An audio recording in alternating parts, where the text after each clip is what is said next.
बीमार पड़ रहे थे और मृत्यु हो रही थी।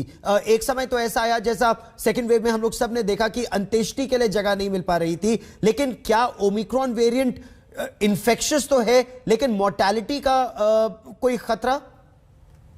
अभी तो जल्दी दिन है, ये जिसको कहते हैं अर्ली डेज में, हमारे पास डेटा ही नहीं है।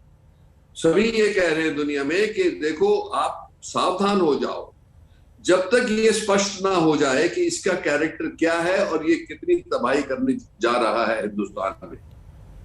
इसीलिए मैं ये देखना चाहता हूं कि हम सब इसको सीरियसली लें जब तक हमें पता लग जाए कि हाँ इसका ये सीरियस प्रॉब्लम करेगा, माइनर करेगा, माइल्डर करेगा, उस हिसाब से हमें मेजर्ड रिस्पॉन्स करनी है।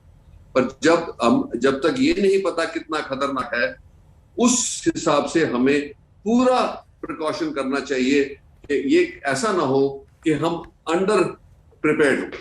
ये नहीं होना चाहिए। जी डॉक्टर त्रेहन, आपको लोग लाखों की संख्या में देखते हैं, सुनते हैं, अनुसरण करते हैं जो आप कहते हैं।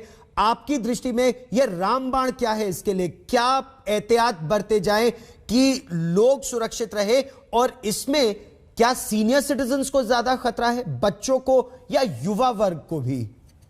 देखो, खतरे की बात जो है वो तो पहले भी स्पष्ट हो चुकी कि जिनको जो एल्डरली और कोमॉर्बिडिटी वाले हैं उनको सबसे ज्यादा खतरा है, क्योंकि अगर जो उनको लगता है तो उनका इम्यून सिस्टम ऑलरेडी कॉम्प्रोमाइज है, तो उनकी लड़ाई जो है वायरस के साथ कमजोर पड़ जाती है। इसीलिए हमें अपने आप को ही नहीं, अपने फैमिली में बुजुर्गों को, अपने बच्चों को, सबको प्रोटेक्ट करना है, क्योंकि बच्चों को तो अभी प्रोटेक्शन है ही नहीं।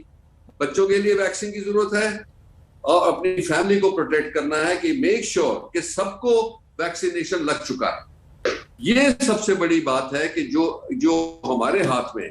दूसरा रामबाण है, जो पहली बात ये जो मास्किंग, डिस्टेंसिंग और हैंड हाइजीन, और दूसरा है वैक्सीन। अगर जो दोनों पे हम पूरा अमल करेंगे तो ये है कि यकीनन अगर जो तीसरी वेव आई भी तो वो माइल्डर होगी, जिसकी बहुत जरूरत है, क्योंकि अगर जो ये तेजी से आई तो काफी नुकसान कर जाएगी हिंदुस्तान का। हम अभी भी दूसरी वेव से जूझ रहे हैं। कई लोग बेचारे बेनौकरी, बेघर हुए में, उनके लिए और भी प्रॉब्लम हो जाएगा। सही बात है, आप बिल्कुल सही कह रहे हैं। वार्निंग बड़ी क्लियर है, इसमें कंफ्यूजन नहीं होना चाहिए। पैनिक नहीं, बड़ा सीरियसली लेना है। पैनिक नहीं, लेकिन सचेत रहने की आवश्यकता है, क्योंकि सुरक्षा और सावधानी में ही सेहत है। डॉक्टर नरेश त्रेहन, आप आज तक पर हमारे साथ जुड़े, बहुत बहुत धन्यवाद।